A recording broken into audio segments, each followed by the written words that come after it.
નમસ્કાર મિત્રો, આજે તારીખ 11 ઓગસ્ટ 2025 ને આજની સવારની હવામાન અપડેટની અંદર માહિતી મેળવીએ તો આજે 11 તારીખ દરમિયાન ગુજરાતના કયા ભાગોની અંદર હળવા રેડા ઝાપટાની સંભાવના છે તેની માહિતી મેળવશું।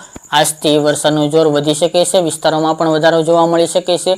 આગામી 15 તારીખથી ગુજરાતમાં વરસાદનો નવો રાઉન્ડ આવી રહ્યો છે, તેની પણ વિસ્તારથી માહિતી મેળવશું। ચેનલમાં નવા હોય તો ચેનલને સબસ્ક્રાઇબ કરી નાખજો અને વિડીયોને લાઈક આપીને તમામ ખેડૂત ભાઈને શેર કરી દેજો। સૌથી પહેલા મિત્રો વાત કરીએ તો કપાસ અને મગફળીમાં આવતી ઈયળો અને ચૂસિયા જીવાતોનો એકમાત્ર ઉપાય એટલે પ્રસ્થાન, જે યુનાઇટેડ ઇન્સેક્ટિસાઇડ કંપનીનું આવે છે, જે તમને નજીકના કોઈપણ એગ્રો સેન્ટરથી મળી રહેશે, અથવા તો વધુ માહિતી માટે આપણે સ્ક્રીન ઉપર નંબર આપેલા છે, વધુ માહિતી તેના દ્વારા મેળવી શકો છો। હવે મિત્રો વાત કરીએ તો હાલના હવામાનની। ગુજરાતની અંદર ગઈકાલે 10 તારીખ દરમિયાન અનેક વિસ્તારની અંદર રેડા ઝાપટાની શરૂઆત થઈ ચૂકી છે, તેમજ વિસ્તારોમાં પણ ધીરે ધીરે હવે વધારો થતો જોવા મળી રહ્યો છે। આગામી 15 તારીખ સુધી ગુજરાતમાં એકલ દોકલ વિસ્તાર, છૂટાછવાયા ભાગોની અંદર રેડા ઝાપટાથી લઈને હળવા વરસાદની શક્યતાઓ દેખાઈ રહી છે। હાલ તો મિત્રો બંગાળના ઉપસાગરમાં એક લો પ્રેશર એરિયા બની ચૂક્યું છે, હવે તે આગળ વધીને વધુ મજબૂત બનવાની તૈયારીમાં છે। જ્યારે મિત્રો આજે વાત કરીએ તો 11 તારીખ દરમિયાન ગુજરાતના અમુક ભાગોની અંદર હળવા રેડા ઝાપટા કન્ટિન્યુ જોવા મળશે, જેમની અંદર માહિતી ખાસ કરીને આપીએ તો સૌરાષ્ટ્રના દરિયાકાંઠાના વિસ્તાર, જેમાં ભાવનગર જિલ્લો હોય, જેમાં તળાજા, મહુવા એ વિસ્તાર, જેસર પંથક, ઘોઘા એ વિસ્તારની અંદર વરસાદની સંભાવના દેખાઈ રહી છે। આ સિવાય અમરેલી, ખાંભા, ધારી વિસ્તાર, જૂનાગઢના એકલ દોકલ વિસ્તાર હોઈ શકે છે, રાજકોટના એકલ દોકલ વિસ્તાર તેમજ સુરેન્દ્રનગરના એકલ દોકલ વિસ્તારની અંદર આજે વરસાદની શક્યતાઓ નોંધાઈ રહી છે।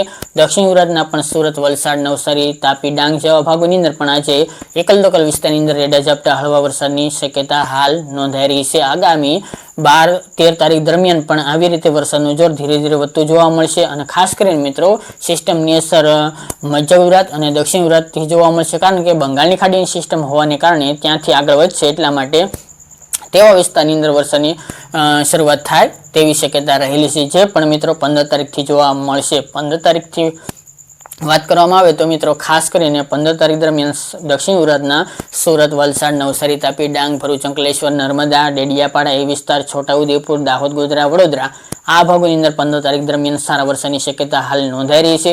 ત્યારબાદ ધીરે ધીરે સિસ્ટમનો ઘેરાવ આગળ થતો જોવા મળશે। ત્યારબાદ 16 તારીખથી સૌરાષ્ટ્રમાં સારા વરસાદ નોંધાશે, જેમાં ભાવનગર હોય, અમરેલી, જૂનાગઢ, ગીર સોમનાથ એ ભાગોની અંદર વરસાદની શક્યતાઓ હાલ નોંધાઈ રહી છે 15-16 તારીખ દરમિયાન। જ્યારે મિત્રો વધુ વરસાદની શક્યતા 18, 19 અને 20 એટલે કે એ 3 દિવસ દરમિયાન જોવા મળશે, કારણ કે ત્યાં સુધીમાં સિસ્ટમ ગુજરાતની સાવ નજીક અને અથવા તો ગુજરાતની અંદર પહોંચી જશે, જેના કારણે તેનો ઘેરાવો ખાસ કરીને અન્ય વિસ્તારની અંદર પડી શકે છે। જેમાં વાત કરવામાં આવે તો ભારે વરસાદનું અનુમાન જે આપણે દરરોજ આપી રહ્યા છીએ તે મુજબ દક્ષિણ ગુજરાતના તમામ જિલ્લાઓની અંદર વરસાદની સંભાવના રહેલી છે, અને તેમજ અમુક વિસ્તારની અંદર ભારેથી ભારે વરસાદ પણ નોંધાઈ શકે છે સૌરાષ્ટ્ર। ત્યારબાદ સૌરાષ્ટ્રના જિલ્લા, જેમાં ભાવનગર હોય, ખાસ કરીને દરિયાકાંઠાના ભાગો, ગીર સોમનાથ, જૂનાગઢ, રાજકોટ, બોટાદ, અમરેલી, દ્વારકા, જામનગર એ ભાગોની અંદર ભારે વરસાદનું અનુમાન રહેલું છે। સિસ્ટમનો ઘેરાવો અન્ય વિસ્તારની અંદર પણ જોવા મળશે, એટલે કે સુરેન્દ્રનગર, રાજકોટ, મોરબી, બોટાદ જેવા ભાગોની અંદર પણ હળવા મધ્યમ ભારે વરસાદ હોય, ત્યાં પણ 17, 18, 19, 20 તારીખ દરમિયાન જોવા મળશે।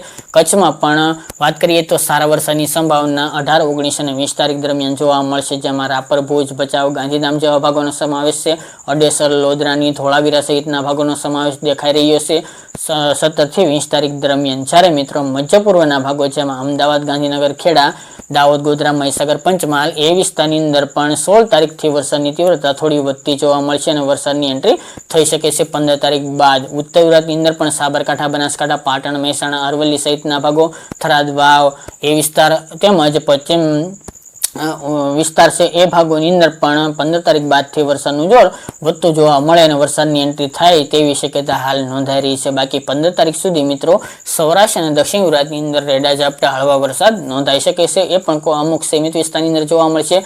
એકદમ લોટરી મુજબના 5 મે જેવા વરસાદો નોંધાય તેવી શક્યતા રહેલી છે। બાકી હવામાન પલટાઈ ચૂક્યું છે, સિસ્ટમ પણ આજે અથવા તો આવતીકાલે બની જાય તેવી સંભાવના રહેલી છે, ખાસ કરીને સાયક્લોનિક સર્ક્યુલેશન બને તેવી શક્યતા છે। ત્યારબાદ મિત્રો લો પ્રેશરમાં 12 અથવા તો 13 તારીખમાં ફેરવાઈ જશે આ સિસ્ટમ।